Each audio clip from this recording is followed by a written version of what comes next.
Alhamdulillah nahmaduhu wa nasta'inuhu wa nastaghfiruh wa nu'minu bihi wa natawakkalu alayhi wa na'udzu billahi min shururi anfusina wa min sayyiati a'malina man yahdihillahu fala mudilla lahu wa man yudlilhu fala hadiya lahu wa nashhadu an la ilaha illallah wa nashhadu anna sayyidana wa maulana Muhammadan 'abduhu wa rasuluh sallallahu ta'ala alaihi wa ala alihi wa sahbihi wa sallama tasliman katsiran amma ba'd. A'udzu billahi minasy syaithanir rajim. Bismillahir rahim.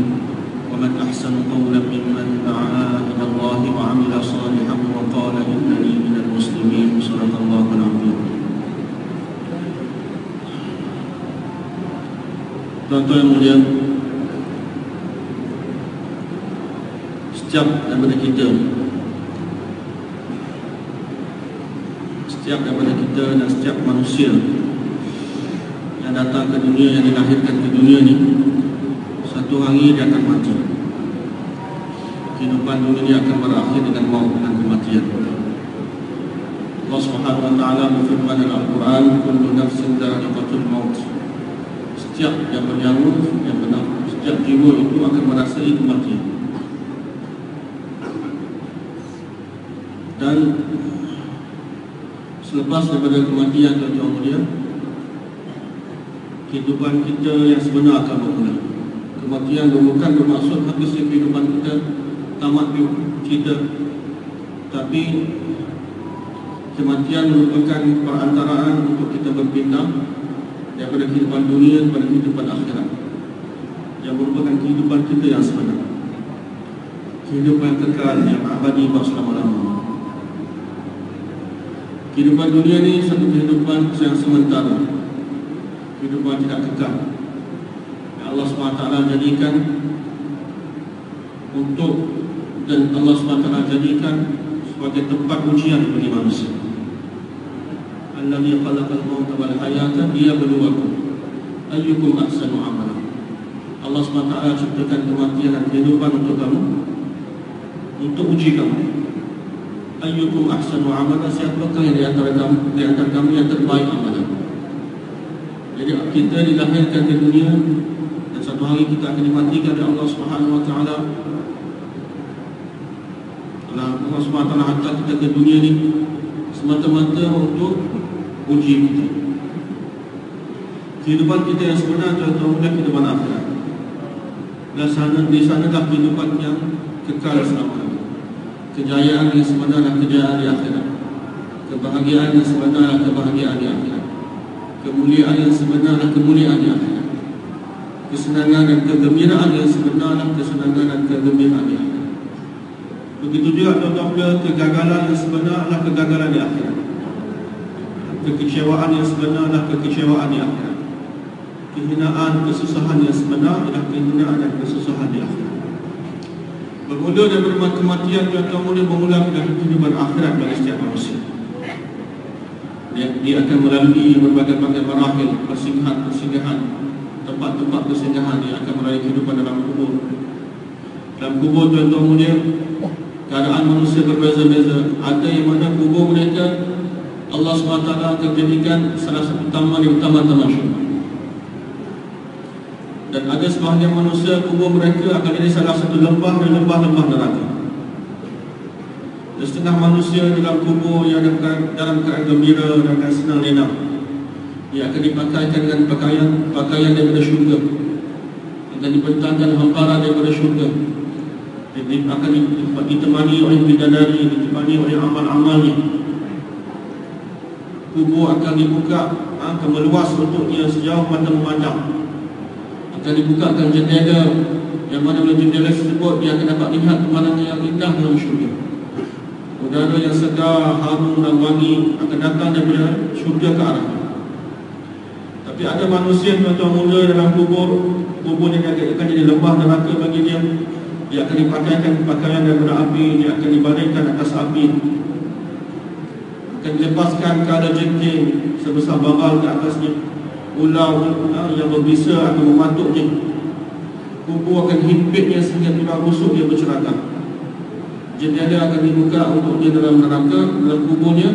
Dia tersebut dia akan dapat lihat pemandangan yang amat menakutkan, menggerunkan dalam neraka. Bau yang busuk, udara yang panas akan datang dari neraka dalam tubuhnya. Dua keadaan yang berbeza. Begitu juga dalam tahap kehidupan peringkat-peringkat perjalanan yang lain yang seterusnya. Kehidupan dia kepada mahsyar, kehidupan dia ketika penghisaban, kehidupan dia ketika di mizan. Di pada mahsyar tuan-tuan dia ada manusia akan berada dalam keadaan senang lenang, tanpa risau, tanpa takut, akan berada di bawah naungan arasy Allah Subhanahu wa taala, akan berada di atas mimbar-mimbar daripada mutiara. Sebahagian dari mereka akan bersia-sia berjalan-jalan di atas bukit-bukit kasturi yang agung. Akan tetapi pada masa yang sama ada sebahagian manusia akan berada tenggelam dalam peluh mereka, berada dalam kepanasan yang amat sangat.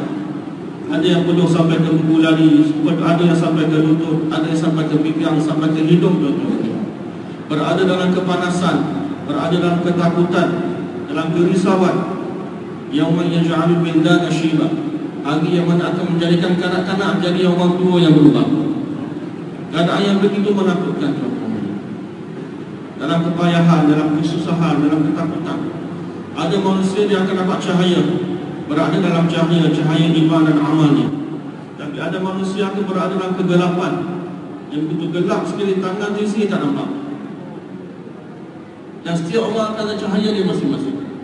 Dia tak pernah tumpang cahaya sebelah, cahaya orang lain. Macam kita kat dunia ni, orang sebelah ada lampu, kita tak ada lampu, kita pun dapat tumpang cahayanya. Orang sebelah ada kereta, ada lilin, kita dapat tumpang cahaya walaupun kita tak ada minat. Tapi di akhirat setiap orang akan ada cahaya dia sendiri berdasarkan iman dan amalnya.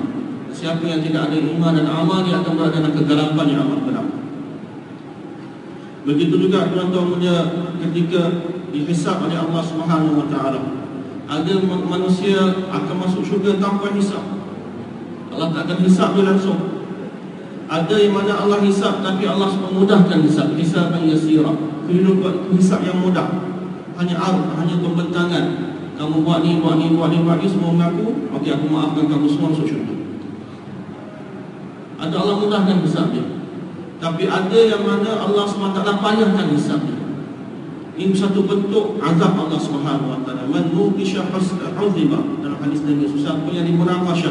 Allah tanya dia, hisab dia dengan kenapa buat ni, kenapa buat tu, kenapa buat ni, kenapa, maka dia telah diazab oleh Allah Subhanahu wa taala. Allah payahkan hisab dia. Ada Allah memudahkan, ada yang Allah payahkan. Begitu juga tuan-tuan di atas di neraca mizan. Ada mana tuan-tuan dia manusia yang mana amal bila amalannya ditimbang oleh Allah Subhanahu wa taala atau buku amalannya ditimbang oleh Allah Subhanahu wa taala, dia punya neraca baik kebaikan dia akan diberat dan neraca keburukan dia ringan. Orang macam ni tuan-tuan dia akan diiklan di hadapan namun dia akan disebut diiklankan namanya di hadapan semua makhluk. Inna fulana bin fulan qad sa'ida sa'adatan lam yashqa min ba'dihi abada. Sesungguhnya fulan bin fulan, nama dia, nama bapa dia akan disebut. Dan disebut di mana tuan-tuan? Di hadapan semua makhluk Allah, di hadapan semua nabi-nabi, malaikat-malaikat, semua manusia daripada mahsyar, di hadapan keluarga dia, mak bapak dia, isteri dia, anak dia, kawan-kawan dia, sahabat handai dia. Namun dia akan disebut di hadapan daripada semua orang bahawa fulan bin fulan telah berjaya. Dia akan berjaya dengan kejayaan lam yashqa min ba'dihi abada, yang mana kita akan celaka, tidak akan gagal buat selama-lamanya. Tuan-tuan dapat bayangkan betapa gembira dia, betapa gembiranya dia, betapa bertuahnya dia boleh iklan kejayaan dan kelima untuk dia. Begitu juga akan tetapi ada sebahagian manusia tuan-tuan dia bila neraca amalnya ditimbang oleh Allah Subhanahu wa taala, amal keburukan dia berat, amal kebaikan dia ringan. Maka orang yang tuan-tuan dia semoga Allah pelihara kita semua, nama dia akan diiklan di hadapan semua makhluk oleh malaikat. Inna fulana bin fulan, fulan bin fulan qad syaqiya syaqawatan lam yas'ad min ba'dihi abada. Dia telah gagal, dia telah celaka dan kecelakaan yang mana dia tidak akan berjaya buat selama-lamanya. Dia tidak akan berbahagia buat selama-lamanya. Betapa malangnya orang ini tuan-tuan, betapa malunya dia, betapa sedihnya dia. Apabila namanya disebut bahawa dia telah gagal, dia telah celaka dengan kecelakaan yang dia tak akan berjaya buat selama-lamanya. Namanya akan disebut di hadapan semua makhluk, di hadapan semua nabi-nabi, rasul-rasul, mak bapak dia sendiri, anak dia sendiri, isteri dia sendiri, keluarga dia sendiri, kawan-kawan dia sendiri. Tapi tentang penyesalan pada ketika itu, kesedihan ketika itu, tangisan ketika itu tidak memberi apa-apa faedah. Ada orang akan dapat buku amalan tangan kanan dan dia akan gembira. Dia akan panggil semua orang, ha'uqra'u kitab, dia panggil semua tengok buku amalan. Dia akan gembira dengan buku amalan yang diberi dengan tangan kanan, penuh dengan amal-amal kebaikan. Tapi ada orang yang mana diberi buku amalan dengan tangan kiri, melalui belakang, dan dia tengok buku amalan, dia akan menangis lagi. Begitu juga tuan-tuan ibu dan Allah di atas setiap sirat. Ada manusia yang terletak di atas sirat pantas seperti kilat. Ada akan naik kuda, ada akan naik unta. Tapi ada manusia yang akan menyesut, berjalan dengan muka di bawah kaki atas. Dia akan dicampur dengan cangkuk-cangkuk api daripada neraka sehingga anggotanya terputus-putus sehingga jatuh dalam neraka. Jadi ini keadaan-keadaan yang berlainan tuan-tuan yang akan dihadapi oleh manusia. Ada manusia yang mana Nabi sallallahu alaihi wasallam sendiri akan tunggu dia di telaga Kautsar. Nabi akan bagi dia minum dengan tangan baginda yang mulia. Yang mana dia minum, dia tak akan dahaga buat selama-lamanya. Tapi ada manusia yang tak dapat minum dari telaga tersebut. Ada yang datang nak minum pun akan dihalang oleh para malaikat. Dan begitulah seterusnya tempat yang terakhir adalah syurga dan neraka Allah. Syurga Allah SWT menjadikan tempat penuh dengan kenikmatan, penuh dengan kebahagiaan, keseronokan, kelazatan, yang mana setiap ahli syurga akan dilayani oleh Allah SWT sebagai tetamu-tetamu Allah. Segala permintaannya akan disempurnakan oleh Allah. Segala keinginan dan kemahuannya akan disempurnakan oleh Allah SWT. Dia minta apa semua akan dapat. Dia nak apa semua akan dapat. Bahkan Allah akan perintah dia, minta apa kamu nak minta. Dia akan minta sehingga dia kata, ya Allah, tak ada benda lagi aku nak minta dulu, ya Allah. Semua aku dah minta. Dia siapa orang yang paling akhir masuk syurga. Allah akan beritahu dia, aku segala permintaan kamu telah disempurnakan, aku akan bagi dan aku bagi 10 kali ganda lebih banyak. Dengan makanan, dengan pakaian, dengan mahligai, dengan sungai-sungai dalam syurga, dengan mahligai daripada emas, daripada perak. Sahabat Nabi Abu Hurairah radhiyallahu anhu, dia bertanya pada Rasulullah sallallahu alaihi wasallam, ya Rasulullah, hadithna 'anil jannah. Ya Rasulullah, cerita kepada kami tentang syurga. Ma bina'uha, bagaimanakah binaan dalam syurga, bangunan dalam syurga. Nabi sallallahu alaihi wasallam bersama dengan sahabat-sahabat mereka selalu duduk bermuzakarah tentang muribat, tentang kehidupan akhirat, tentang kehidupan dalam kubur, tentang kehidupan di padang mahsyar, tentang syurga, tentang neraka. Ini percakapan ini, muzakarah selalu dijalankan oleh Nabi dan sahabat-sahabat. Dengan perantaraan ini, keimanan, keyakinan kita pada benda-benda yang lain yang akan meningkat. Mulai Yusuf rahmatullahi alaihi tahu, benda yang musyahadah, benda yang kita boleh lihat, kita akan dapat yakin dengan kita lihat benda itu, yang kita saksikan benda tersebut.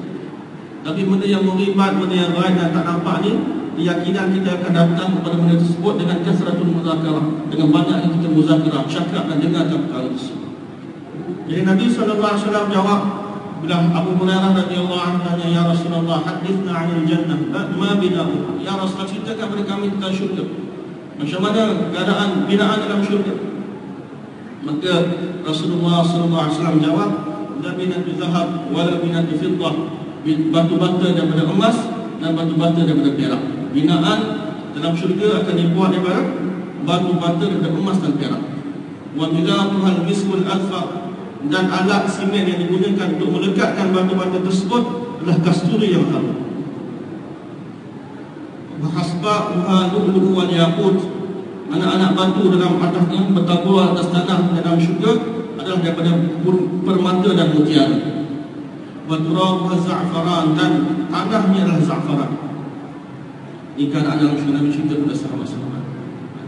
Dan sungai-sungai fiha anharu min ma'in ghairi asin, وأنهار من لبن لم يتغير طعمه وأنهار من خمر لذة للشاربين وأنهار من عسل مصفى. Dan ayat Al-Quran menjadikan Allah ceritakan 4 jenis anak sungai yang akan mengalir dalam syurga. Sungai daripada air yang jernih, yang manis. Sungai daripada susu yang tak berubah rasa. Sungai daripada arak, min hamrin ladzatin lisyaribin, yang enak untuk diminum bagi orang yang meminumnya. Dan sungai daripada madu yang jernih, yang bersih.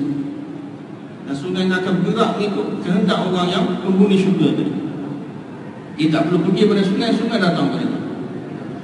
Begitu juga tuan-tuan, segala nikmat Allah SWT sediakan dalam syurga, dengan pakaian, dengan makanan, dengan segala keindahan. Dan Allah SWT dalam hadis Nabi, dalam hadis Qudsi, Allah SWT berfirman, a'dadtu li ibadiyas salihin ma la 'ainun ra'at wa la udhunun sami'at wa la khatara 'ala qalbi bashar. Aku sediakan untuk hamba-hambaku yang saleh nikmat-nikmat yang tak pernah dilihat oleh mana-mana mata. Ma la 'ainun ra'at, tak pernah dilihat oleh mana-mana mata, wa la udhunun sami'at, tak pernah didengar oleh mana-mana telinga, wa la khatara 'ala qalbi bashar, tak pernah terlintas dalam hati mana-mana manusia. Dan sebalik itu tuan-tuan mulia, ada sebahagian manusia yang mana Allah akan campak dia dalam neraka Allah SWT. Mana dia akan berada dalam sengsara, dalam penderitaan, dalam azab yang berpanjangan tuan-tuan mulia. Orang yang paling sekejap masuk neraka setengah hari akhirat, 500 tahun dunia ini. Dapat bayangkan, kita api lilin kat dunia ni pun nak tak sebatang jari kita sebagai kecil. Kepada jari kita pun untuk seminit pun kita tak tahu. Apatah satu orang tu akan dibakar dan neraka paling kurang 500 tahun. Azab yang paling ringan, bara api diletakkan di bawah sepatu besi yang dia pakai, menyebabkan otak dia mendidih.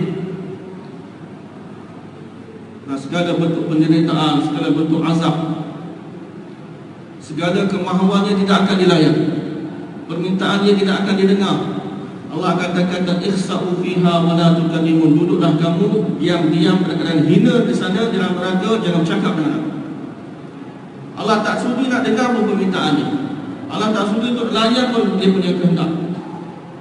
Beratus-ratus tahun minta nak makan, tak diberi. Sehingga akhir diberi makanan buah zakum. Jadi akan telan juga buah yang berduri, yang menyebabkan seluruh mulut dia, anggota dalamnya akan koyak, akan hancur. Dahaga ratus-ratus tahun dia nak minta air, tak akan diberi air oleh Allah SWT. Selepas kemudian akhirnya diberi air yang daripada nanah, daripada darah yang mendidih panas. Letak kat muka pun dah cair, dah hancur dalam muka dia, masak. Minum habis pun luruh keluar aku, lubang tubuh dia segala anggota-anggota dalam dia pun dia akan minum kerana dahaga.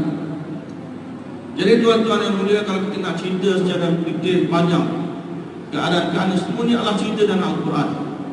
Allah cerita keadaan-keadaan yang berbeza yang akan ditempuhi oleh manusia dalam kehidupan akhirat mereka.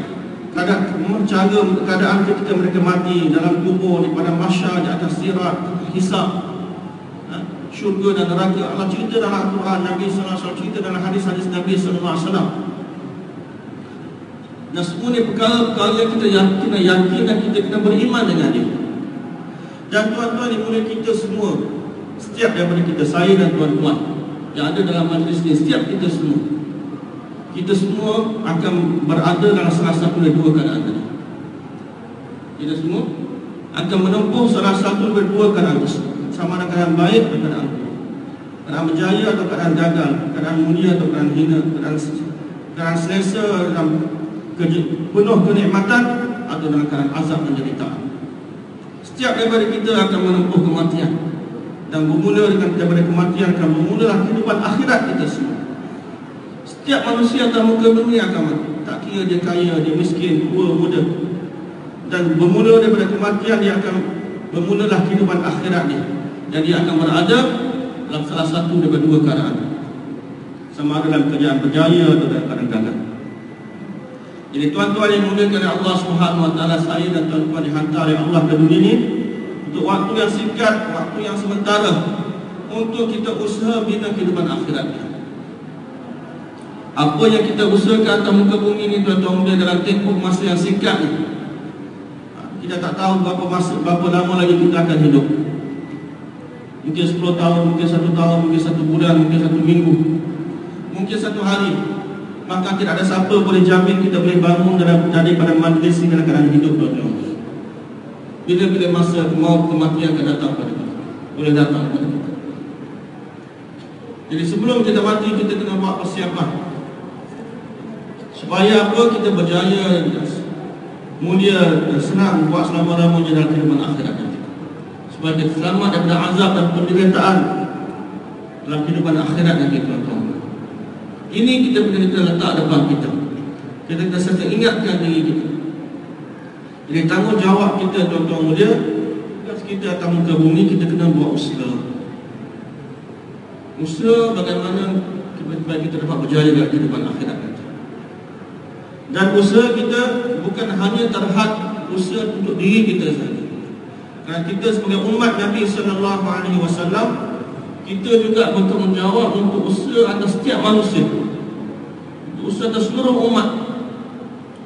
Umat ini bukan hanya dia kena fikir macam mana dia dapat masuk syurga, bukan masuk syurga seorang-seorang, bahkan dia kena fikir macam mana setiap orang dapat masuk syurga, dapat bawa orang lain juga masuk syurga, dapat bawa isteri dia, anak-anak dia masuk syurga. Allah SWT firman dalam Al-Quran, "Qu anfusakum wa ahlikum nar." Bukan dia kamu saja, ahli keluarga kamu kena fikir selamatkan mereka dari neraka Allah SWT. Dan umat ini bukan hanya dihantar untuk keluarga mereka saja, bahkan dihantar untuk orang kampung mereka, untuk kampung-kampung jiran yang berdekatan dengan mereka, untuk orang negara, bandar mereka. Itu jarahum al-qura wa man hawlaha. Bahkan umat ini dihantar untuk seluruh alam kita. Setiap daripada individu umat ini dihantar untuk seluruh alam. Setiap daripada kita, saya dan tuan, untuk kita buat usaha, fikir, risau macam mana diri kita selamat dan seluruh manusia selamat di dunia dan selamat di akhirat, berjaya di dunia dan berjaya di akhirat, mendapat keredaan kasih sayang Allah Subhanahu wa taala, selamat daripada azab Allah, selamat daripada kemurkaan Allah Subhanahu wa taala. Inilah fikir risau Nabi sallallahu alaihi wasallam siang dan malam, tuan-tuan, yang menyebabkan Nabi tak boleh nak tidur, tuan-tuan. Menyebabkan Nabi bangun menangis kepada Allah Subhanahu wa taala. Satu malam, dalam riwayat katakan pernah Nabi SAW menangis sepanjang malam baca ayat ini, "In tu'adzibhum fa innahum 'ibaduk wa in taghfir lahum fa innaka antal 'azizul hakim." Ya Allah, kalau kamu azab mereka, mereka adalah hamba-hamba-Mu, ya Allah. Kamu boleh buat apa saja kamu nak buat. Akan tapi ya Allah, kalau kamu ampunkan mereka semua, sehingga Engkau Maha Perkasa, Maha Bijaksana. Ini tuan-tuan mulia fikir risau Nabi sallallahu alaihi wasallam. Dan inilah juga tuan-tuan mulia fikir risau yang ada pada sahabat-sahabat. Mengatasi daripada fikir risau mereka terhadap keperluan mereka sendiri, terhadap makan minum mereka sendiri, mengatasi fikir risau mereka tentang rumah mereka sendiri, kenderaan mereka sendiri. Nabi SAW untuk buat usaha untuk selamatkan manusia daripada azab Allah, sehingga menyebabkan rumah Nabi tak ada makanan, tuan-tuan. Nabi sanggup lapar, dan isteri-isteri Nabi, anak-anak Nabi sanggup lapar, sahabat-sahabat sanggup lapar, dan isteri-isteri mereka sanggup ditinggal dalam keadaan kelaparan supaya suami-suami mereka dapat buat usaha bagaimana manusia sejagat dapat selamat daripada penderitaan yang selama-lamanya di akhirat. Mereka sabar akan kekurangan dunia mereka. Rumah mereka tak ada makanan berhari-hari. Bukan rumah Nabi sendiri, tuan-tuan. Rumah Rasulullah sendiri tak ada makanan berhari-hari. Pernah Sayyidina Aisyah radhiyallahu anha berkata, "Ra'ayna al-hilal, thumma al-hilal, thumma al-hilal." Kami lihat anak bulan, kemudian anak bulan, kemudian anak bulan. 3 purnama betul-betul. Di negara-negara Arab, tempat kita susah nak tengok. Negara-negara Arab dia boleh tengok direct anak bulan. Setiap bulan keluar, tak tengok, tak nampak anak bulan. Jadi Aisyah radhiyallahu anha kata 3 bulan betul-betul kami tengok anak bulan, kemudian anak bulan yang kedua, kemudian anak bulan yang ketiga. Dalam tempoh masa tersebut di rumah-rumah kami, rumah baginda, rumah isteri-isteri Rasulullah tak pernah dimasak apa-apa makanan. Berbulan-bulan tak ada makanan. Apa yang mereka makan, baginda Rasulullah dan isteri-isteri dan keluarga baginda makan hanya buah tamar dan air kosong saja. Buah aswadain, buah tamar, buah kurma dengan air. Kadang-kadang mereka dapat susu daripada orang-orang Ansar yang ada binatang ternakan, hantarkan susu untuk mereka minum. Kadang-kadang mereka sanggup hidup dengan begitu sederhana. Bukan kerana Nabi tak pandai nak kerja, malah nak kerja, duduk lepak, tidur dekat masjid, tak. Bukan nama Nabi nak pandai nak bisnes, nak pandai nak buat kerja, tapi kerana Nabi dan sahabat-sahabat begitu sibuk dalam usaha agama, sehingga tak ada masa mereka nak fikir tentang keperluan mereka. Begitu sibuk dengan takaran agama, sibuk dengan usaha bagaimana seluruh manusia dapat selamat daripada azab Allah. Bukan hanya manusia di depan mata mereka, mereka punya fikir bagaimana seluruh manusia sehingga hari kiamat dapat beriman pada Allah, dapat masuk syurga Allah Subhanahu Wa Taala. Untuk itu mereka sanggup korban. Biar kami lapar, biar pakaian kami tidak sempurna, rumah kami serba kekurangan, kenderaan kami tak ada, tapi manusia selamat daripada azab Allah Subhanahu Wa Taala. Fikir risau mereka untuk hidayah itu atau dia mengatasi fikir risau mereka atas segala benda-benda yang ada. Kana Nabi sallallahu alaihi wasallam harisan ala hidayatin nasi ajma'in. Dia mengatakan Nabi sallallahu alaihi wasallam sangat-sangat haris, sangat-sangat tamakkan. Haris lebih dari tamak, dia sangat-sangat inginkan hidayah untuk seluruh manusia. Nabi SAW sehingga Nabi ibaratkan dia punya risau macam mana nak selamatkan umat ni. Dia kata kamu seumpama binatang-binatang yang terbang untuk terjun dalam api. Tuan-tuan tengok bila dalam api, lampu ke ada binatang yang terbang kecil-kecil kaku, dia akan terbang menuju ke arah api tadi. Dan bila sampai sana dia akan mati terbakar, jatuh dalam api. Biasanya di bawah lampu tu akan ada terlihat banyak binatang-binatang yang mati yang terbang kecil-kecil. Nabi kata kamu seumpama binatang-binatang yang terbang ni, kamu semua berlari-lari nak terjun dalam api neraka jahanam. Dan aku seorang ingin cuba nak selamatkan kamu. Aku pegang pinggang-pinggang kamu, tarik kamu. Aku cuba selamatkan orang ni, selamatkan orang tu. Tapi kamu telah mengatasi aku, bilangan kamu terlalu ramai. Ada juga yang tercampak terjun dalam api neraka. Aku tak mampu nak selamatkan semua orang. Itu risaunya Nabi SAW. Bagaimana nak selamatkan umat manusia, nak selamatkan umat beliau daripada azab neraka Allah Subhanahu Wa Taala. Dan fikir risau ini telah diteruskan oleh sahabat-sahabat tuan-tuan.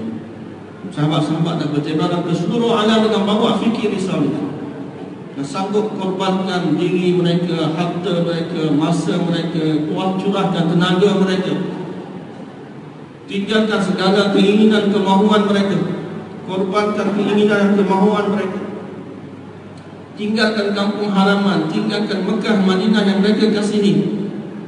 Dan mereka duduk boleh tengok Kaabah hari-hari, boleh ziarah makam Nabi hari-hari, boleh beribadat di Masjid Haram, dapat 100,000 kali ganda pahala setiap hari. Dapat beribadat di Masjid Nabi SAW, dapat dalam Raudhah Nabi setiap hari. Mereka tinggalkan semua itu, bertebaran ke seluruh alam, jadikan kubur mereka di serata dunia. Supaya apa? Supaya manusia selamat daripada azab Allah, supaya setiap manusia berjaya di dunia dan di akhirat. Mereka anggap ini tanggungjawab mereka. Ini satu tanggungjawab mereka, tugas yang Allah Subhanahu Wa Taala berikan kepada mereka. Mereka faham tanggungjawabnya dan mereka korbankan segala-galanya untuk sempurnakan tanggungjawab. Sebagaimana Rabi' bin Amir radhiyallahu anhu, dia kata di hadapan panglima pembesar Farsi, dia kata innallaha ibta'atsana. Dia kata apa? Allah telah utuskan kami. Satu riwayat innallaha ibta'atsana ilaikum. Allah telah hantar kami kepada kamu. Linukhrijal ibad min ibadatil ibad ila ibadati rabbil ibad. Untuk kami keluarkan manusia, hamba-hamba, daripada perhambaan, pengabdian kepada hamba-hamba, kepada pengabdian kepada Tuhan bagi segala hamba. Hari ini tuan-tuan mulia, manusia menjadikan diri mereka hamba-hamba makhluk, hamba-hamba pada selain daripada Allah Subhanahu Wa Taala. Mereka letakkan pengharapan mereka, pergantungan mereka kepada selain daripada Allah Subhanahu Wa Taala. Mereka minta kepada selain daripada Allah Subhanahu Wa Taala, berharap kepada selain daripada Allah Subhanahu Wa Taala. Sedangkan tuan-tuan mulia, selain daripada Allah tak boleh buat apa-apa pun. Selain daripada Allah tak boleh bagi apa-apa pun kepada kita. Selain daripada Allah tidak boleh selamatkan kita daripada apa-apa bahaya dan bencana. Yang boleh lakukan segala-galanya hanya Allah. Yang boleh sempurnakan setiap hajat dan keperluan kita hanya Allah. Yang boleh selesaikan setiap masalah kita hanya Allah. Yang boleh bagi kita kesihatan, boleh bagi kita kemuliaan, boleh bagi kita kebahagiaan, boleh bagi kita kesenangan dunia dan akhirat hanya Allah Subhanahu Wa Taala. Tidak ada yang berkuasa melainkan Allah Subhanahu wa taala. Allah lah pencipta langit dan bumi. Dialah yang menguasai langit dan bumi. 7 betala langit dan 7 betala bumi, tuan-tuan mulia, berada dalam genggaman kudrat Allah Subhanahu wa taala. Dialah pemelihara, dialah penjaga bagi seluruh alam. Dialah yang memberi rezeki bagi seluruh alam. Khazanah setiap sesuatu ada di sisi Allah Subhanahu wa taala. Wa in min syai'in illa 'indana khazainuhu. Tidak ada satu benda pun, tidak ada satu benda pun melainkan di sisi kami lah khazanah-khazanah. Jadi kalau kita nak apa, kita kena minta dari Allah. Kita nak apa-apa, kita kena berharap pada Allah. Minta hanya dari Allah. Kerana hanya Allah yang boleh bagi pada kita. Oleh itu Nabi sallallahu alaihi wasallam bersabda, "Wa idza sa'alta fas'alillah, wa idza ista'anta fasta'in billah." Jika kamu mintalah hanya dari Allah. Dan kamu inginkan bantuan pertolongan dan hak, maka haraplah bantuan dan pertolongan hanya dari Allah Subhanahu wa taala. Hanya Allah boleh selesaikan masalah. Siapa yang jadikan Allah sebagai maksud dan makhluk dia, tuan-tuan mulia, maka dia akan mendapat segala-galanya. Siapa yang dapat Allah, maka dapat segala-galanya. Tapi siapa tak dapat Allah, maka dia kehilangan segalanya. Jadi mereka-mereka manusia-manusia yang menjadikan selain daripada Allah sebagai tumpuan dia, sebagai alat hada tuju dia, sebagai tempat dia meminta, dia bergantung, dia berharap, dia menyampaikan hajat, maka dia akan kecewa, tuan-tuan. Dia akan berada dalam kekecewaan selama-lamanya. Dia tak akan dapat apa-apa pun, tuan-tuan. Berada dalam bahaya dan kerugian sangat-sangat besar. Satu orang yang tundukkan diri dia, yang yakin pada selain pada Allah Subhanahu wa taala, yang tundukkan diri pada selain pada Allah Subhanahu wa taala, dia berada dalam kerugian yang sangat-sangat besar. Berada dalam bahaya yang sangat-sangat besar. Kerugian di dunia, kerugian di akhirat. Bahaya di dunia dan bahaya di akhirat. Oleh kerana itu, tuan-tuan mulia, Nabi-Nabi dan Rasul-Rasul, pertama sekali usaha mereka untuk bawa manusia daripada makhluk, daripada ghairullah kepada Allah Subhanahu wa taala. Untuk palingkan hati manusia daripada ghairullah kepada Allah Subhanahu wa taala. Untuk ubahkan yakin manusia daripada yakin kepada makhluk, yakin pada selain daripada Allah Subhanahu wa taala, kepada keyakinan pada Allah yang Maha Esa. Dan inilah juga kerja kita sebagai umat Nabi sallallahu alaihi wasallam. Tugas kita sebagai umat Nabi sallallahu alaihi wasallam.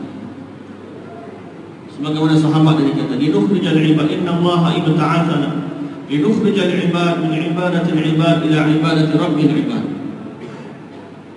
Kita kena anggap tanggungjawab kita itu, kerja tanggungjawab kita. Bagaimana seluruh manusia di seluruh dunia dapat yakin hanya pada Allah. Bagaimana dalam hati setiap manusia ada keyakinan dan kalimah la ilaha illallah. Hati kita dan seluruh manusia, hati-hati kita dan hati seluruh manusia dapat dipalingkan daripada makhluk kepada ghairullah. Sebagaimana Ibrahim AS kata, "Wajjahtu wajhiya lilladzi fatara as-samawati wal ardh hanifan musliman wa ma ana minal musyrikin." Kita membaca doa ni sembahyang. Terus sejauh mana kita dapat bawa benda itu dalam kehidupan kita, tuan-tuan. Palingkan wajah kita, hati kita daripada ghairullah, dan hadapkan hati kita hanya pada Allah. Dalam keadaan kita tidak mensyirikkan sikit pun Allah SWT dengan segala sesuatu. Pergantungan kita, permintaan kita hanya pada Allah SWT. Siapa yang dapat mensusakan dalam hatinya keyakinan yang sahih, iman yang bulat, yakin yang betul kepada Allah SWT, maka dia akan berjaya di dunia dan di akhirat buat selama. Bila kalimah, dia dapat ucapkan kalimah la ilaha illallah di akhir kalam dia, siapa yang akan muka bumi ni, dia usaha atas iman dia, betulkan yakin dia dapat yakin yang sahih, iman yang sempurna, maka mudah dia ucap kalimah la ilaha illallah pada akhir kalam. Siapa dapat ucapkan kalimah la ilaha illallah akhir kalamnya, maka wajib syurga bagi dia. Dan dalam kubur nanti mudah untuk dia jawab bila malaikat tanya dia, "Man rabbuka?" Dia akan jawab, "Rabbi Allah." Begitu juga, tuan-tuan mulia, usaha Nabi-Nabi dan Rasul-Rasul macam mana nak bawa manusia daripada cara hidup selain daripada cara hidup Islam, selain daripada cara hidup yang ikut perintah Allah, kepada cara hidup yang diridai oleh Allah Subhanahu wa taala. Wa min jawril adyan ila adlil Islam. Kami dihantar oleh Allah SWT untuk keluarkan manusia daripada kezaliman semua agama-agama lain pada keadilan Islam. Sahabat kata. Jadi bagi usaha Nabi-Nabi dan Rasul-Rasul, dan itu juga usaha yang telah dibuat oleh sahabat-sahabat untuk bawa manusia daripada cara hidup yang tidak diredai Allah, yang dibuat cara hidup selain daripada cara hidup Islam, selain daripada cara hidup Nabi SAW, selain daripada cara hidup yang melandaskan perintah Allah dan sunnah Nabi, melandaskan syariat dan sunnah, kepada cara hidup yang melandaskan syariat dan sunnah, cara hidup yang melandaskan agama, perintah Allah. Kerana di dalam perintah Allah lah tuan-tuan mulia, kejayaan sebenar di dunia dan akhirat. Allah Subhanahu wa taala letakkan kejayaan dalam kebendaan. Allah Subhanahu wa taala letakkan kejayaan dalam perniagaan, pertanian, dalam segala bentuk asbab-asbab dunia. Satu orang tu lagi banyak harta dia, lagi dia berjaya, lagi besar bisnes dia, lagi dia berjaya, lagi banyak tanah dia, lagi dia tidak begitu. Kejayaan, kebahagiaan, kemuliaan di dunia dan di akhirat Allah Subhanahu wa taala janjikan dalam agama, dalam mentaati perintah. Wa man yuti'illaha wa rasulahu faqad faza fawzan 'azima. Kemenangan kejayaan yang agung, yang besar untuk orang yang mentaati Allah dan Rasul. Wa man yuti'illaha wa rasulahu wa yakhsha Allah wa yattaqihi fa ulaika humul faizun. Siapa yang taat pada Allah dan Rasulnya dan dalam hati dia ada perasaan juru dan gentar pada Allah, khasyatullah, wa yattaqihi, dan dia bertakwa pada Allah, dia melaksanakan segala perintah Allah, meninggalkan segala larangan Allah dalam hidup dia. Fa ulaika humul faizun. Allah kata mereka lah orang yang benar-benar berjaya. Orang yang dapat bawa perintah Allah dalam hidupnya, orang yang dapat bawa cara hidup Nabi dalam hidupnya, orang ni yang berjaya tuan-tuan. Kalaulah kejayaan itu tuan-tuan dalam asbab dan kebendaan, nescaya kaum-kaum di terdahulu mereka telah berjaya. Kalaulah kejayaan tuan-tuan mulia dalam tubuh badan yang kuat dan perkasa, tubuh badan yang sihat dan kuat, nescaya kaum Ad telah berjaya. Mereka Allah kurniakan tubuh badan yang kuat, yang hebat, gagah, sehingga mereka kata man asyaddu minna quwwah, siapa lebih kuat daripada kami? Mereka cabar, siapa boleh lebih kuat mereka? Kalaulah kejayaan tersebut, kejayaan tuan-tuan dalam kehebatan semi bina, menciarkan kaum Thamud telah berjaya. Mereka telah tebus gunung-gunung, bukit-bukit, jadikan mahligai istana-istana mereka. Rumah mereka paling canggih, paling hebat. Kalaulah kejayaan itu dalam perniagaan, nescaya kaum Syuaib telah berjaya. Mereka lah bisnesmen yang ahli-ahli perniagaan yang besar, yang banyak harta, banyak duit. Kalaulah kejayaan dalam pertanian tuan-tuan mulia, nescaya kaum Sabak telah berjaya. Mereka maju dalam pertanian, ada ladang-ladang kebun-kebun yang hebat, sistem pengairan yang hebat mereka ada. Mereka sangat maju dalam pertanian mereka. Kalaulah tuan-tuan mulia dalam kerajaan dan pemerintahan itu kejayaan, nescaya Fir'aun telah berjaya. Kalaulah kejayaan itu dalam harta benda yang banyak, nescaya Qarun telah berjaya. Karena kejayaan itu dalam pangkat dan kedudukan, nescaya Haman telah berjaya seorang menteri. Kalau ada kejayaan tersebut tuan-tuan dalam kehebatan tentera, nescaya Ashabul Fil, tentera bergajah telah berjaya. Mereka ada ketenteraan yang paling hebat pada zaman tersebut. Tapi mereka semua ni tuan-tuan yang saya sebutkan ini, mereka semua telah gagal. Dan Al-Quran sendiri telah iklankan kegagalan mereka di dalam Al-Quran untuk dibaca oleh umat ini sehingga hari kiamat. Kerana apa tuan-tuan punya Allah nak beritahu kepada kita bahawa kejayaan bukan dalam asbab dan kebendaan. Dan Allah cerita dalam Quran juga tentang mereka-mereka yang telah berjaya, Nabi-Nabi, Rasul-Rasul, orang-orang yang beriman. Dan kenapa mereka diberi kejayaan oleh Allah? Allah berfirman, wa kadzalika nunjil mu'minin. Demikianlah caranya kami memberi kejayaan bagi orang yang beriman. Mereka berjaya kerana keimanan mereka pada Allah, kerana keyakinan mereka pada Allah, kerana ketaatan mereka pada perintah Allah Subhanahu wa taala. Semua mereka yang telah berjaya terdahulu tuan-tuan mulia hanya sahaja kerana iman dan amal mereka, kerana agama dalam kehidupan mereka. Dan demikianlah sunnatullah yang akan kekal, yang tidak akan berubah sehingga hari kiamat. Kejayaan hanya untuk orang yang beriman dan beramal saleh. Wal aqibatu lil muttaqin. Ini janji Allah Subhanahu wa taala yang tidak akan berubah sehingga hari kiamat. Dunia boleh berubah juta-juta kali berubah, zaman boleh berubah, teknologi boleh berubah, tapi ketetapan Allah, sunnatullah wala tabdila li sunnatillah. Sunnah Allah ini, ketetapan Allah ini tidak akan berubah sehingga hari kiamat. Bahawa kejayaan, kebahagiaan, kemuliaan di dunia dan di akhirat hanya untuk orang yang beriman dan beramal saleh. Orang yang beriman dan amal dalam kehidupan mereka. Inilah janji Allah Subhanahu wa taala.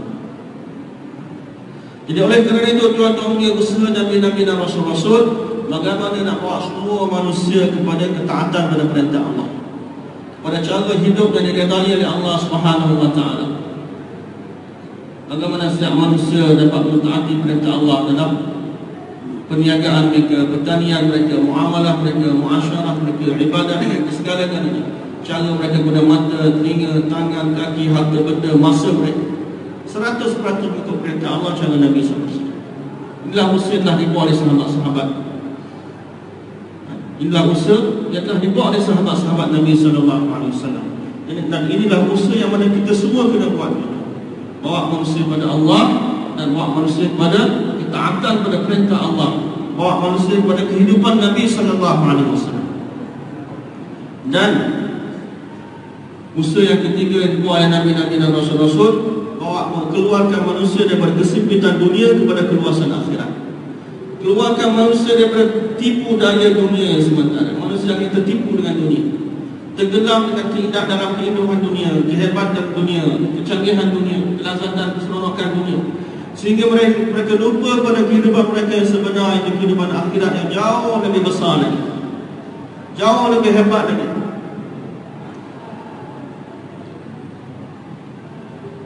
Dan dengan manusia meninggalkan agama, dunia mereka pun jadi sempit, bukan akhirat saja gagal. Dengan mengamalkan agama, dunia pun akan jadi senang, akhirat pun akan jadi senang. Dengan meninggalkan agama, dunia pun akan jadi sempit. Wa man a'rada 'an dzikri fa inna lahu ma'isyatan dhanka. Kehidupan yang sempit Allah akan jadikan untuk dia. Dan akhirat akan jadi gelap bagi dia, azab dan sesada kuasa. Jadi Nabi-Nabi dan Rasul-Rasul usaha untuk bawa mengubahkan fikir manusia, risau manusia, kecintaan dan kegairahan manusia, daripada fikir risau cinta gairah pada dunia kepada fikir risau akhirat, cinta pada akhirat. Jadi inilah tuan-tuan yang usia saya dan tuan-tuan kita semua kena buat. Bawa diri kita, bawa seluruh manusia pada Allah, pada perintah Allah, pada agama Allah Subhanahu wa taala, pada kehidupan akhirat, pada persiapan kehidupan akhirat.